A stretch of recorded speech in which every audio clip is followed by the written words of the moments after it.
दुनिया भर में कोरोना वायरस की रोकथाम के लिए ज्यादातर देशों ने लॉकडाउन लागू किया और विश्व स्वास्थ्य संगठन को आंकड़ों की जानकारी दी। लेकिन उत्तर कोरिया ने इसी बीच न तो दुनिया को अपनी स्थिति के बारे में कोई जानकारी दी और न ही बताया कि वो कैसे उपाय अपना रहा है। अब खबर आई है कि उत्तर कोरिया ने कोरोना वायरस महामारी की रोकथाम के लिए क्रूर तरीके अपनाए हैं। उसने इसके लिए मानवाधिकारों तक का उल्लंघन किया है, जिससे वहां के लोगों को बेहद मुश्किलों का सामना करना पड़ा है।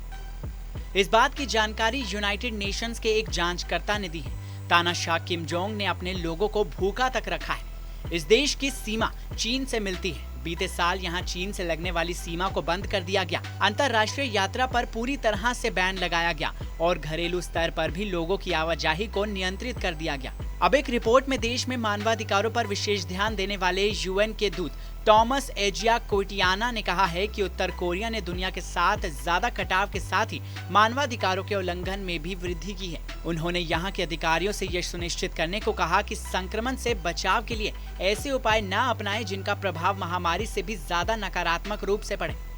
हालांकि उत्तर कोरिया की ओर से इस पर कोई जवाब नहीं आया है। उत्तर कोरियन यूएन जांचकर्ता के आदेश को मान्यता नहीं देता है और मानवता के खिलाफ अपराधों के आरोपों को पहले भी खारिज कर चुका है। टॉमस ने कहा कि चीन के साथ व्यापार कम करने के चलते यहां बाजार से जुड़ी गतिविधियों में कमी आई है, जिससे परिवारों की आय भी कम हुई है। उन्होंने कहा, इससे रोजमर्रा के सामान, दवाओं, खेती के लिए जरूरी चीजों और सरकारी फैक्ट्रियों के कच्चे सामान की कमी हो गई है। उन्होंने कहा कि बीते साल आए तूफान और बाढ़ ने भी गंभीर खाने के संकट को बढ़ाया है। साथ ही उन्होंने कहा कि यहाँ भूख से लोगों की मौत की खबर आई है। ऐसे बच्चों और बुजुर्गों की संख्या बड़ी है जिनके पास परिवार का समर्थन ही नहीं है और ये भीख मांगने को मजबूर है।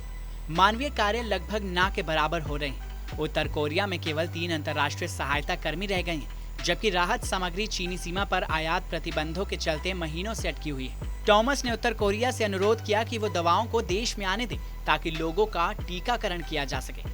बहरहाल, इस खबर को लेकर आपकी राय क्या है? कमेंट सेक्शन में हमें जरूर बताएं। साथ ही देश और दुनिया की तमाम बड़ी खबरों के लिए सब्सक्राइब करें TV9 भारतवर्ष।